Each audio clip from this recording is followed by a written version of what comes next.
everything. Would you like to know what he understands? Or just, okay. I guess I would like to know. So this is the point that we'd like to understand what Buddha enlightened. Because no one can use the term enlightened or enlightenment at all. It means knowing the truth. And we don't know what the truth is. The truth of what? So those who have condition to see the value of understanding that can be understood, that can be studied, find out who can help one to understand the truth.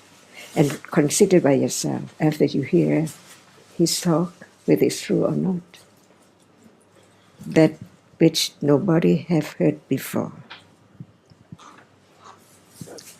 And I also wonder, such as I have 2 other siblings, an older sister and a younger brother, and we were, all 3 of us, we have the same father, and he has taught us, let's say, the same thing. And I wonder why I am more interested, or I think that I want to learn more. And that difference of why don't they, or why do they feel the way they feel, is that because of conditions from possibly my past, my accumulations? Yeah. What do you think of that? Why is Roxanne more interested? Because you are you. See, but you don't know who are you. I don't know my accumulations. Or, But the other has no interest in understanding about everything, like people and things all around. But if you can understand, you don't miss the opportunity to understand. So, when you earlier asked Roxanne that if you hear that there's someone who understands everything, To arise, it arises at a rupa. It's what the sense base. let me give you a hint. There is seeing now. Yes, sir. So where do you think the seeing arises? Sir, in memory mind. Seeing? No, it has a physical place that it arises. You mean to say even if I close my eyes, they can be seen? So seeing actually arises at the eye base. In the eye, sir. Yeah, at the very center of the eye, conventionally. Where does say my finger touches the table here? Where does the chitta that touches there? Where does that arise? Yeah, it arises right where it touches. This is quite an important thing because of our education, we think it's all arising in the brain, but it's not. Sir. It's not arising in the brain. It's here, sir. Yes, good. From here, we it arises right there. Where it doesn't matter. That is another story, right? From our education in science, it goes to the brain, and that is not the way of understanding. The understanding is to understand what appears now. So no story about what was before and what was what's in the future. It's about now. You want to understand the earth element, it's only through touch, not through understanding how the brain works. Nothing to do with brain.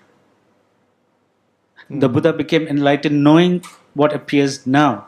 He didn't have to think about brain or anything. He never thought in those terms.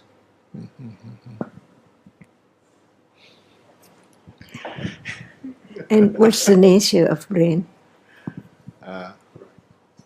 What's the nature of brain, ma'am? Ma'am, it's brain to analyze, to think. No. this is what we've been taught since childhood, right? Exactly, sir. Exactly. How many absolute truths are there? How many absolute truths are there? Or ultimate truths?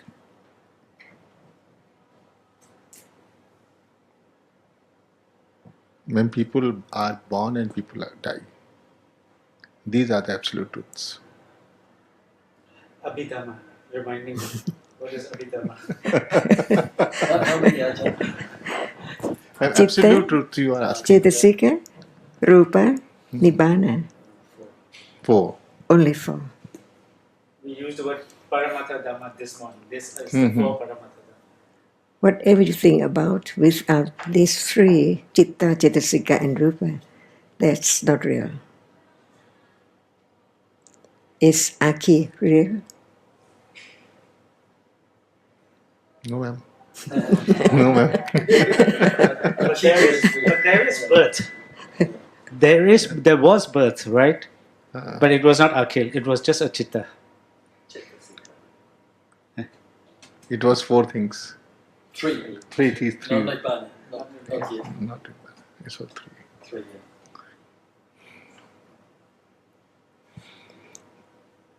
So same with when you say born, live and die. So same every moment it's like that. Even death is just one chitta. And can anyone see Akhil? Pardon, ma'am? Can anyone see Akhil? Can anyone see Akhil? Yes. Asha better see.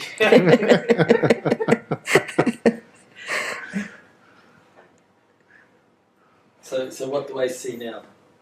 You are seeing a Rupa. Right. Exactly. That's the right answer. Yeah. See, there's no you. Yeah. Answer him. Yes. See, there's no you to see.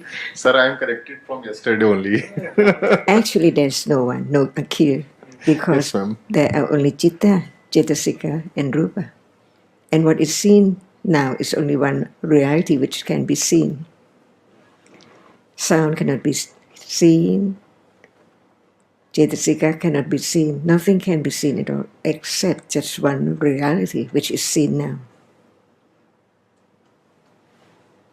See, we are taught in the Abhidhamma that there are 28 rupas. Visible object is one of the 28 rupas. Hardness is one of the 28 rupas. Sound is one of the 28 rupas. Of all the 28 rupas, only one can be seen. Do you understand that? And that one is, sir? Colour. Try. Just Which one? No matter what you call it, it is seen now. It's true. It's true. real. That is true. Yeah. yeah. So what is it? Which rupa is seen? And From the 28 rupas which He was going to answer. Sir, which Rupa is seen? Yeah. can be seen, which Which rupa of the can be rupas seen can you see? from the Can you 28 see? rupas which only Akhil said that only one rupa can be seen. Which one is it? Sir, which seeing is seen. Yes. And it sees what? but seeing cannot be seen. Seeing is a chitta. What does it see? A form? Okay, you call it form, but it's one of the rupas, no matter what you call it. But we call it here visible object. Or rupa yata? That which is seen by the seeing. That is experienced by seeing. Okay, sir. So that's just one rupa. And you know that in a day there's so many experiences to the five senses and the mind. It means that that which appears like there's light all the time is just an illusion. Because only one moment of seeing, not even the ones that follows can see. The Santirana, the Sampatichana cannot see. Only seeing sees. One in a trillion other chittas does the function of seeing. The rest is all dark. He doesn't know what Santirana means.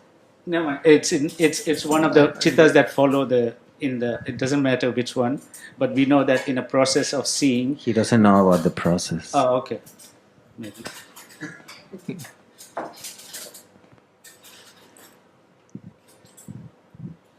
So can you see a person? No, ma'am. Can you say why? Why can't you see a person? Sir, there is no person. Yes. So what is seen is Seeing is an object, sir. A form. what's seen, a visible object. Right. Can you touch a jar? Touch a jar? You touch a jar. Can you touch me? Can you touch the Can you sofa? touch a jar? Sofa. Can you touch the sofa? There is no sofa, sir. Yeah. But there is hardness or softness. There is hardness, softness. Temperature. Temperature. Can you see Chitta? Chitta can't be seen. Can you see sound? Can you see hardness? No. Can you see Betty?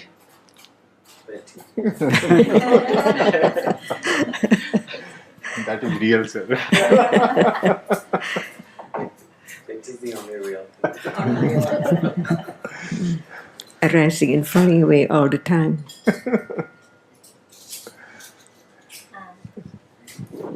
So then, understanding this in theory, then what does that achieve? Oh, you missed this morning. We talked about that. Ah, okay. Right. This is what I'm always asked by my boyfriend. He understands this, but does he really? Is it your question? As well, because I don't think I can explain that well enough. What is the But- question? You try and explain it. Try first. it. What is the question again? It's a very good question. So understanding, about the chittas and everything arises and falls, and Concept and they're all reality. concept realities. Then, so we understand it in theory. What's the What does benefit? that achieve? What's the benefit? What's the benefit? Yeah. And so, Can I just say that for someone who actually understands, yes. he sees nothing more valuable, Right. right? Yes, So there's no yes. question about what next. Right. He's inclined to want to hear again and again. Okay, yeah, but what's the benefit? Okay. That's not the answer. There are so many. I the think question usually arises, what's next is that for someone who just knows in paper but has not actually had the understanding that we call pariyati yet. He just knows that what we talk here is a lot of words, and that's what we end up doing, just talking and talking and talking, and nothing is achieved. Roxanne, No. Roxanne, Yes. any art, which I'm sure you've accomplished in some or something, you have to know the theory. Yes. If you want to be a great musician, Yeah. So that it's a little bit different. it's not really. It's not really. No. It's not really. It's not different in the sense that the more sophisticated your knowledge of any art or any skill is, the better will be your understanding further down the track. So there have to be support conditions to facilitate, in the case of the Dhamma, there have to be support conditions. And part of those support conditions, and we're still very enough to have people like Ajahn around us to help us sort out these different theories and ideas and knowledges that will facilitate the understanding. And the more we consider and think about these in a constructive way, the more it can help with understanding. So theory, or what we call pariyatti, that's part of pariyatti, although that's misunderstood too. It's not just theory. It's theory that needs to be applied. If it's theory just for theory, and there are many people who understand or have read a lot about theory, they might have read the suttas, they might have read the Abhidhamma, but it's possible still to misunderstand the Dhamma. Sorry, now you're going to ask a question here. Yeah. So I understand that, and so it's more about in the terms of Dhamma. So understanding this, that nothing is permanent, nothing is real in their rupas. So how does that help in terms of Dhamma? That's what I mean. Oh, you're asking how it helps. Yeah, so The such knowledge, as it the gets- understanding, how understanding helps. Yes. So how does that further my understanding? Yes. But is there anything more valuable than just understanding?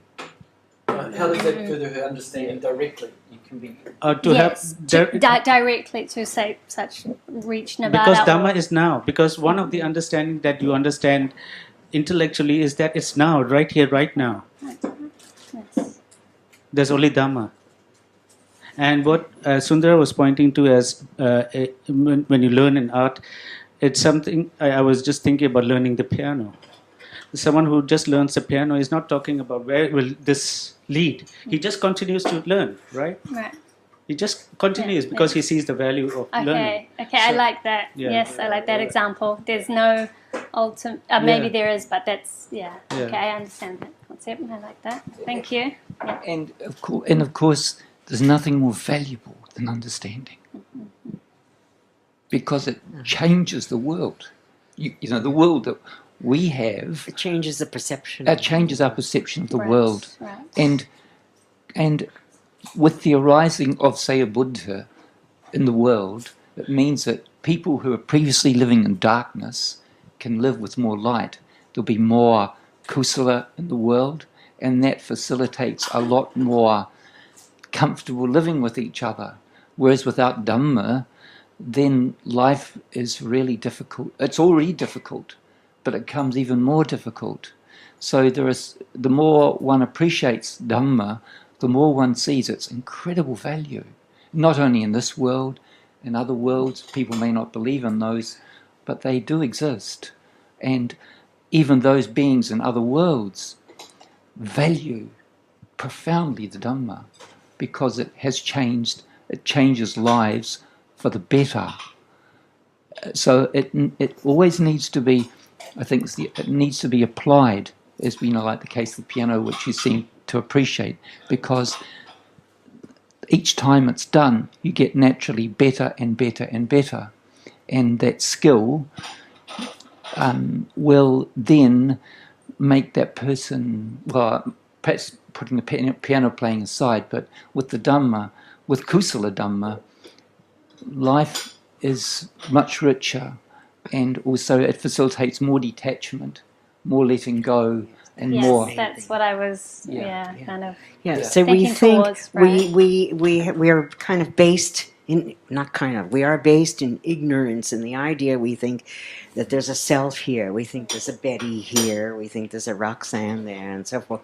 And we think all these things have shape and form, and we develop attachment to these things. We're attached to this thing we think is a body. We're attached to the things we like.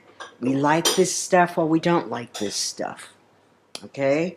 And so there creates this attachment. And the more we understand that these things are impermanent, that they are not self, they're not really shape and form, they're not really things. Okay? And the more we understand that it creates dukkha, unsatisfactoriness, when we want this thing or we don't want this thing. The more we understand that, the more we understand the nature of the realities themselves, how they operate, how they rise and fall, what causes them to rise and fall. This, then, as we grow in understanding, we can detach more from these things, because we know these things are not real.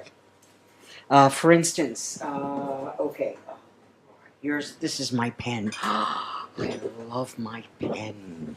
I really attach to my pen. Okay, whereas where there's more understanding of the nature of this thing, that it rises and falls away. The rupas and the kalapa, the kalapas that make up this thing that our mind projects as a pen, we realize, well, gee, it's not a permanent thing. It's a mass of rupas arising and falling away. Why am I attached to it? Why is there an I? Why do I say? Because, well, it's the nature of the language. But the understanding there's no I that needs to be attached to rupas that are just rising and falling away, and that's it. That are, it's not, and there's no shape and form here. It's not, okay, oh yeah, but you're holding it, you can feel it, but what am I actually feeling? What is actually being felt? There's hardness, it's either cold or hot. I mean, in this case, it's kind of cold. It's stationary, it's not vibrating or moving or whatever. And so that's basically what our sense, the tactile, if you want to call it tactile sense, is perceiving. just those realities. It's temperature, it's cold, hot, whatever. It's hard or soft, in this case hard. It's not moving or it is moving. Okay? Those are the only realities that make up this thing. And the more we can understand the nature of these things, the less we become attached to them, the more contented we are about daily life. Because we always have attachment to things. Oh, I want my husband to be well. John, what would you say Things like that. what would you say would be the greatest benefit of the theory To understand the truth of everything. and the advantage of that? And And the advantage of that to understand the truth of everything? the advantage is that if you don't understand, you are ignorant.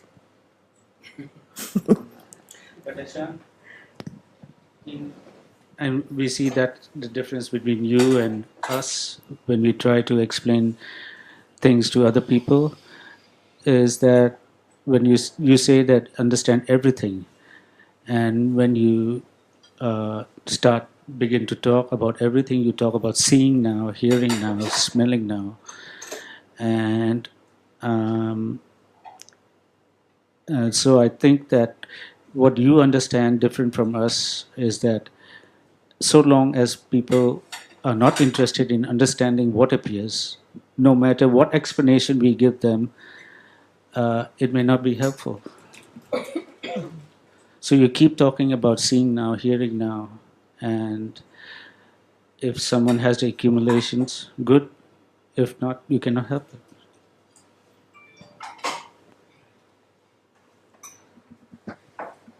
And another thing, Roxanne, too, I remember the Buddha spoke that it's a wonderful thing, it's an amazing thing that when the Buddha speaks and says that things that people think bring them happiness doesn't really bring them happiness, people listen to that, think, oh, maybe that's true. And so there can be a listening more. People may ask, well, why listen to that? Because one knows that little by little there can be, as Kun Betty said there, Mom Betty says, is facilitates more letting go and more contentment, because that's in accordance with the nature of things. The more one understands the nature of things, the more letting go there will be. And as Mom Betty said, that leads to more contentment rather than, sorry. Says Sundara, for someone who does not understand, and for example, he's into meditation, he thinks meditation would lead to that. Yes. So he's not going to listen to what your explanation, he's not going to believe it. That's why I brought up this point that you just speak the Dhamma about what appears now, and it's up to the other person. Well, I suppose that's a good point. I'm just getting back to what Roxanne's question was, why all the theory? And unfortunately, a lot of the meditators, as we refer to them sometimes as, they don't value the theory. They don't see that's important. It's like saying to them, oh, they want to play Mozart, so they decide to get a piano themselves without a good teacher and just muddle along.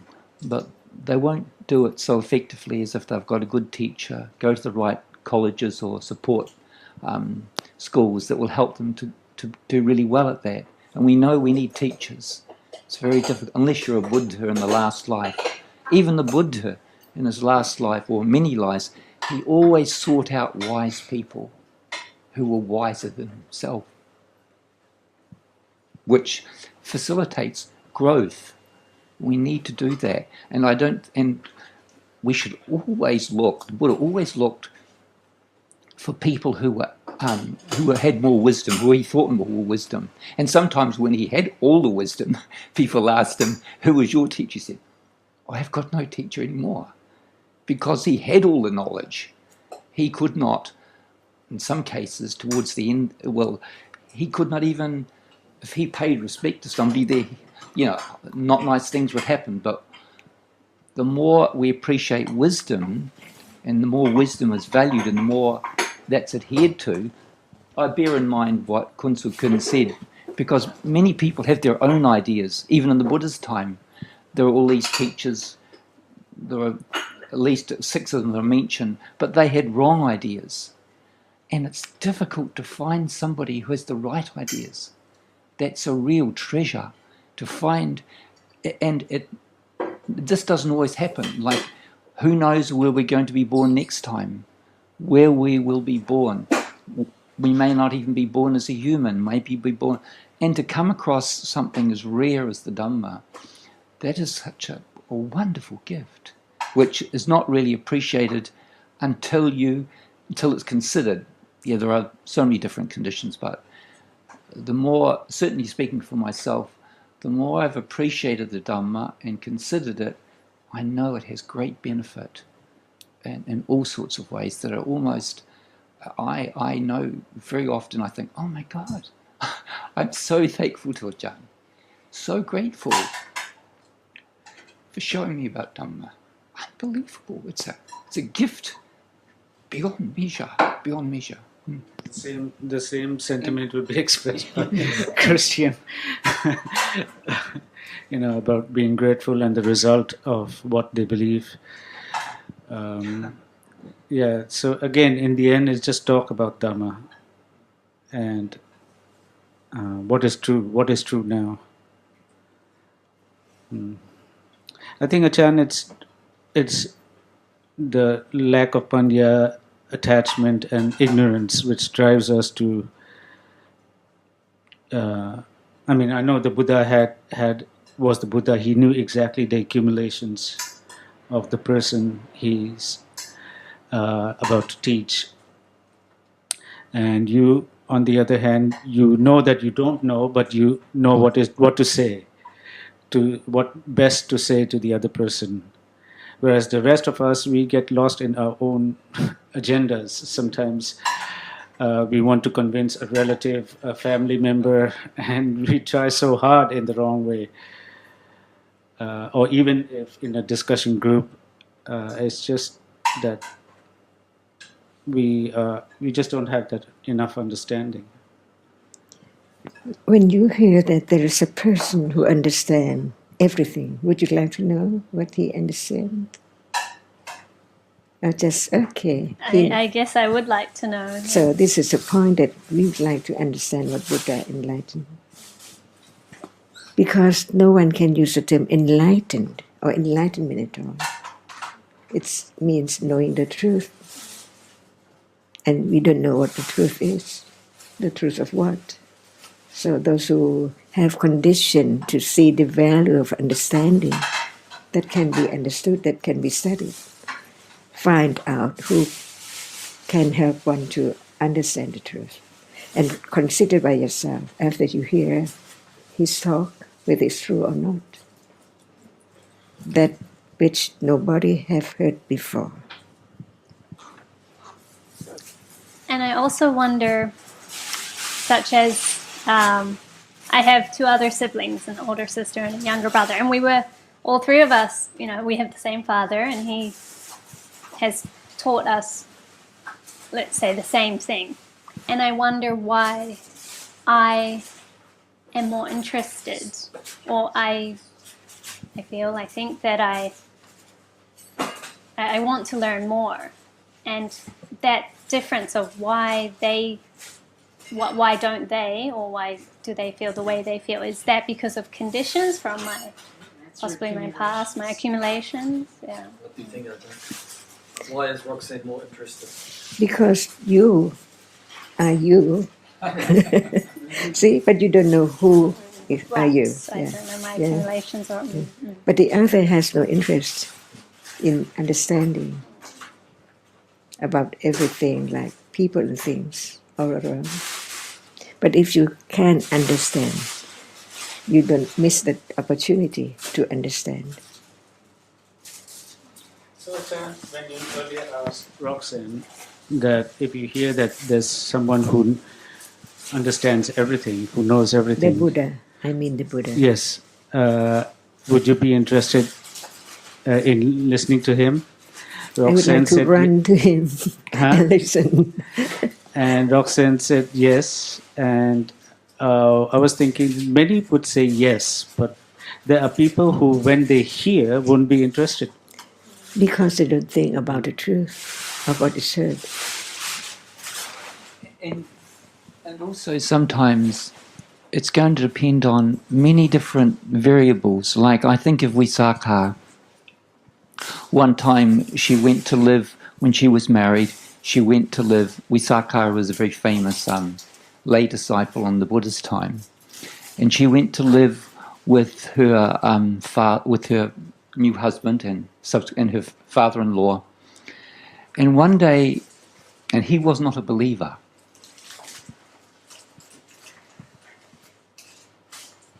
and one day a monk came around visiting that place where she lived, and her father-in-law, Mighara, was eating some food, and he just ignored the monk, or the bhikkhu.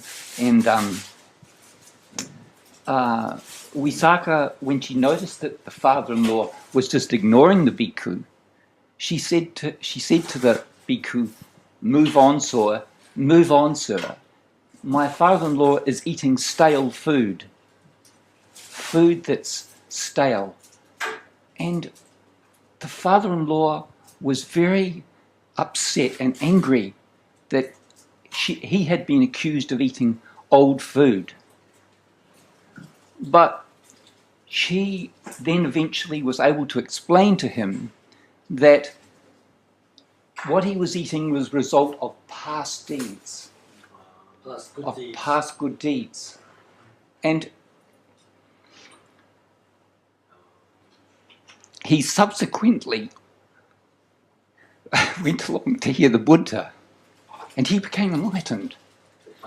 The father-in-law became enlightened, Mighara, and he was so grateful that he heard the Buddha, and he having become enlightened. So we don't know, like you mentioned your siblings, it's not maybe the conditions at the moment for the complex and very delicate.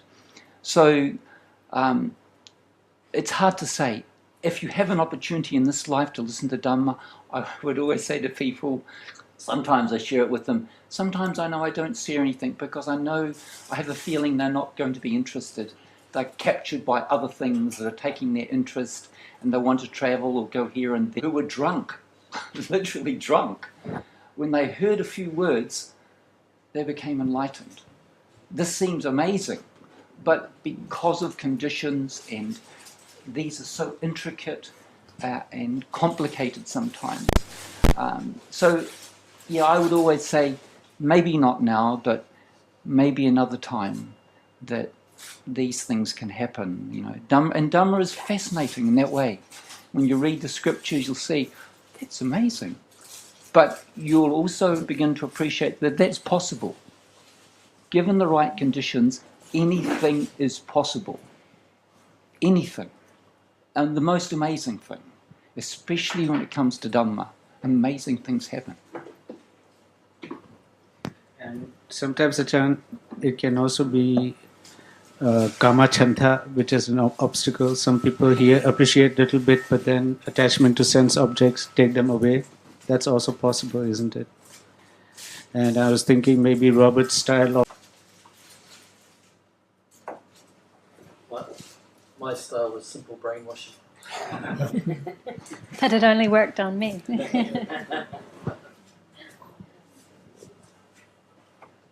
I always think that you're very, very fortunate to have a father who values Dhamma.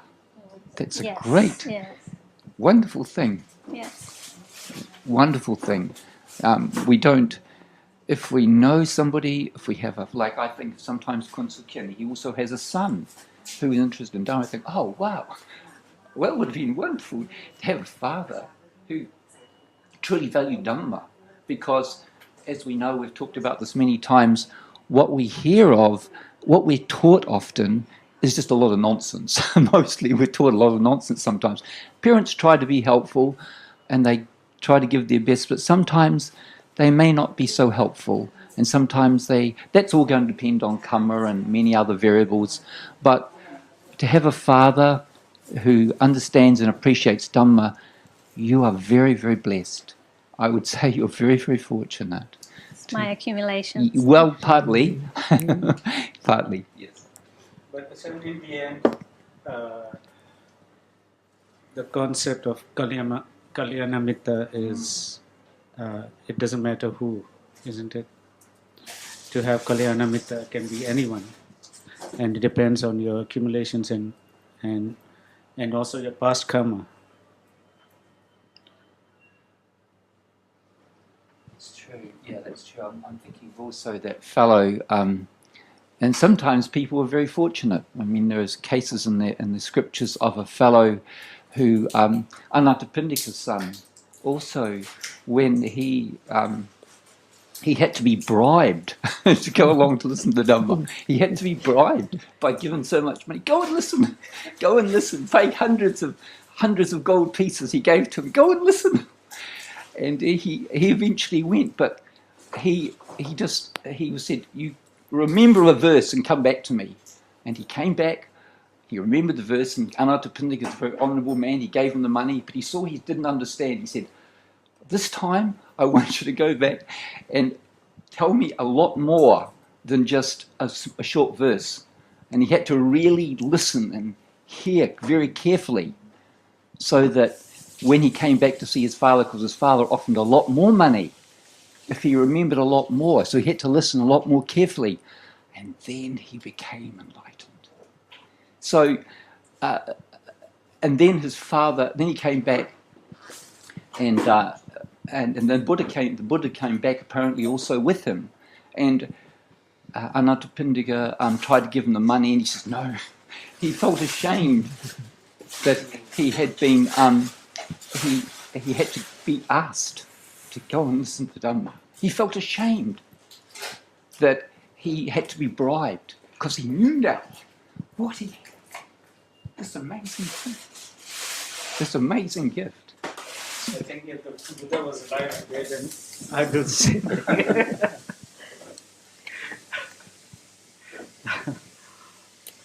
Because the Buddha was special, wasn't he? Roxanne, do you remember when you were kids, I used to say, when we go and visit Ajahn at the foundation, I used to say, whoever asks the question will get the present. Yes, of course. Yes. Alex, Roxanne, and Malin used to go along. No, my brother was the one that always got the present. Yeah. Alex used to ask a good question sometimes, yeah. He brought that up the other day, actually. Yes.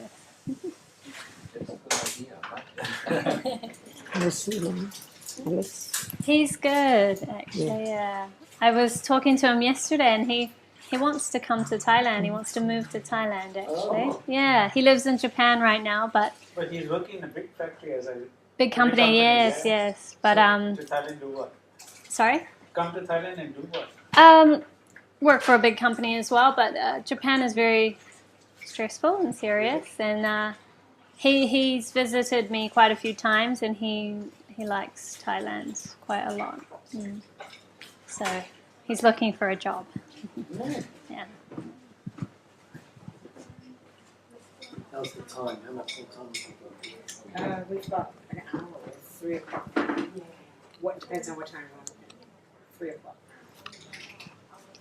Some more questions about the present moment, Akil?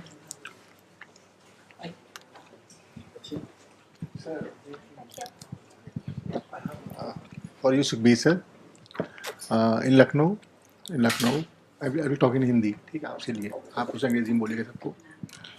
Sir ये जो आप बात अभी ये madam पूछ रही थी कि क्यों ये सब हो रहा है, why it's all is happening, what is the reason behind it? You told it's because that you will get the better understanding of the Dhamma. You will get a better understanding of Dhamma. इसलिए ये सब हो रहा है. इसके विषय में क्या है, फॉर्म के विषय में क्या है, उसके अंदर क्या है, उसके अंदर क्या है, ये सारी बातें हो रही थी. फिर एक विषय ये निकल के आता है सर, एक रीज़न ये निकल के आता है कि हर किसी को धम्मा समझ में क्यों नहीं आता है. Why everybody is not able to understand the Dhamma. Sir उसका भी एक रीज़न ये लखनऊ में बात हुई थी, लखनऊ में एक चर्चा हुई, कॉन्फ्रेंस हो रही थी, तो उसमें ये निकल के आया कि जिस person who don't have the connectivity, अगर उसके अंदर से कनेक्टिविटी नहीं है धम्म को लेके, if there is no connectivity from inside, he won't understand Dhamma anymore. उस कनेक्टिविटी के अंदर क्या होना चाहिए? What should be inside the connectivity? Sir धातु धातु से मिलता है. Element will mix with that kind of element only. Fire will go to mix with fire. Earth will go to mix with the earth. Birds of a feather flock together. Yes. So person who is having the insight a little bit Dhamma, you could explain to him more, but he should have got that kind of a. Sure, from past lives. Now, sir, you explain to him. Now, what he's saying is they had once, Akhil is saying once in Lucknow, in India, where he comes from, they had a kind of discussion there in a group. The same question about why some people are interested, some people are not interested in Dhamma. So, what Akhil's the general conclusion was that there have to be some element inside that person that gets him interested in that particular any subject actually, but in this case we're talking about Dhamma. That element inside which I think we can understand that if there was no panya here to appreciate the Dhamma, there wouldn't be interest in the Dhamma. So maybe that's what it comes down to. Yes. The element is the panya, each person's panya. So once we hear the words of the Buddha, only when there's panya arises at that moment, to understand the meaning, to understand the words, will there be the interest, continued interest in that Dhamma. So that's right, because we know that it's one more thing. The Dhamma is the most difficult thing to understand, right? The Buddha, for a moment, didn't think about teaching, because the depth of Dhamma is so great compared to the knowledge, all other knowledges. He's saying that it goes against the thinking of everyone else. So it's so difficult. And therefore, not just hearing once, hearing over lifetimes is required for any particular given lifetime to condition interest. If you heard little bit in previous life, that's not going to happen. You must have heard a lot in many lifetimes. I think Achan, my son, once told me that he heard in one of Achan's tapes that in our round of rebirth, everyone has actually heard the Dhamma, little bit or much.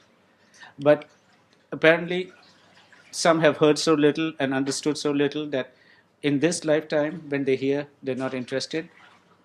And of course, we have all accumulated lots of wrong understanding, and with wrong understanding is attachment, and that's a dangerous thing anyway. That's a big obstacle. So who knows what is arising at that moment?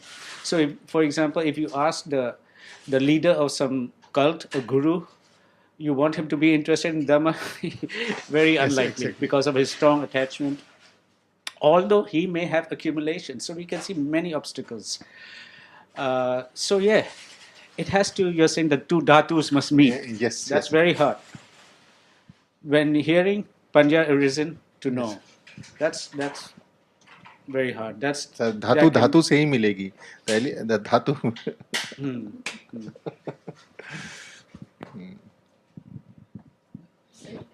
That's the great advantage too, I guess, of a Buddha, because he will know what is the most valuable thing. Sometimes, like in the case of, I think of Kisa Gautami, when he said to her, her son was dead and she was just bereft. I wanted to ask a little bit about Sundara.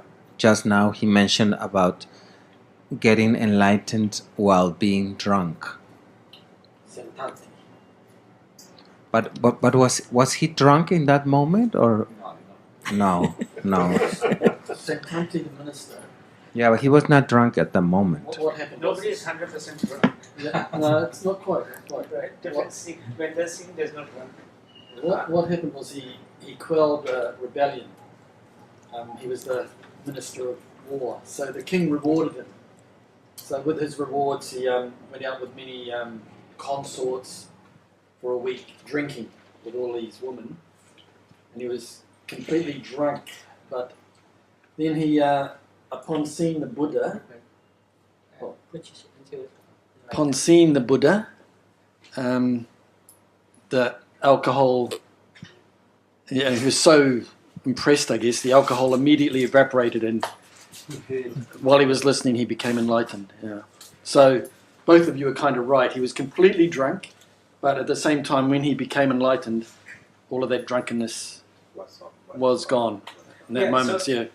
No, just now you sounded like the alcohol evaporated before there could be enlightenment. Well, it's almost simultaneously. But how do you define it? No, Yeah. because like I said, you're not 100% all the time drunk, right? Even when you're drunk. So they can be seeing, depending on accumulations, depending on a natural decisive condition, there can be understanding. And I think after that enlightenment, then only the alcohol would have evaporated. I'm not sure. Do you know that story? Without condition, there cannot be enlightenment. Right. My understanding there of Santati was that he was on the back of an elephant, and when and he had been indulging himself excessively, but upon hearing the Buddha speak, he considered obviously very carefully what he had heard, even in that state, and by degrees, it is said, he subsequently became arahata, and that was the verse where the Buddha said, "What is a bhikkhu?" A bhikkhu is somebody who has understanding, not necessarily has robes on, because Santati became arahata, and he was adorned in all the robes of a very powerful minister. He had all the medals and medallions, no doubt, and accoutrements that a powerful person in that time had. And the Buddha quoted that he, now being enlightened, he was a bhikkhu. He was a true bhikkhu because he had that level of wisdom that penetrated the truth. And in that penetration, no doubt, the alcohol we can say evaporated or disappeared. That I think is one of the amazing conditions of Dhammo. It's amazing things can happen, well, seemingly amazing things can happen when there are the right conditions. Even somebody who was subsequently drunk, a few minutes later was not drunk, because we would know that also he had incredible accumulations from past lives. So there would be a lot of very powerful support conditions for him to actually realize what he had heard was so profoundly true enough to condition enlightenment, and that I can imagine that alcohol would virtually have evaporated, or the effect on the physical body, and we know that nama affects rupa, so that would be one of the factors there.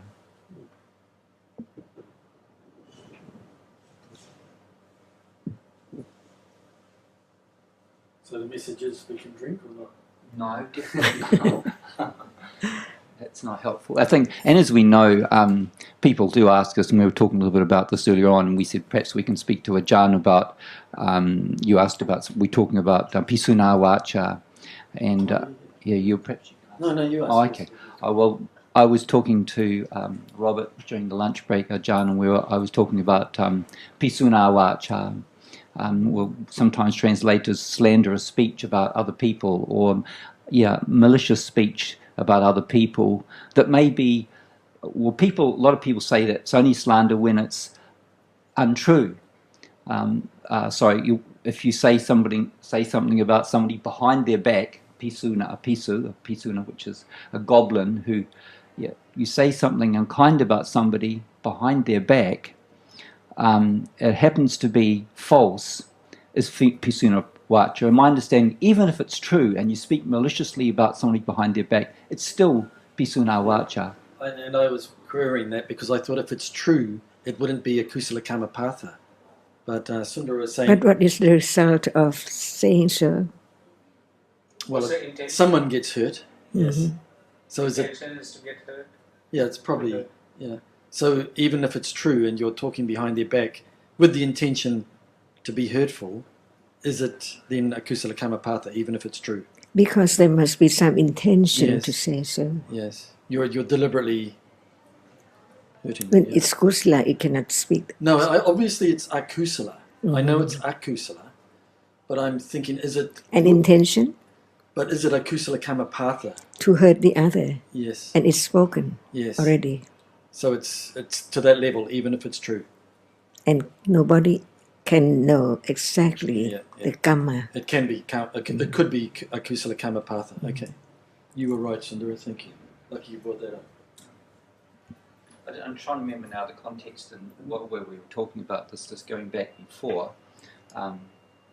We were talking about speech during our lunch break, about why speech, in the case of somebody, like when you spread rumours about a certain, say, religious belief, even though it's not lying, you might be not, it might not be pisuna wacha, it might not be parusa wacha, but it might be sampapalapa. We've talked about this before, Ajahn. When can sampapalapa be a kusala kamapata? Have you got any examples there? When it hurts or harms the others. Yes, yeah. Even though it's not the other three, but something that. Some papalapa, that's harsh speech. No, that's like frivolous talk, Frivolous, empty okay. talk. Like just say talking about people, and other people can be very offended by it. But Ajahn, there's no intention to hurt when it's sampapalapa. It's just frivolous talk. So in the degrees of intention. And given the degree of intention, and if it ends up hurting, it becomes kamapata. When it's all the, what you call it, the five. factors. Yeah.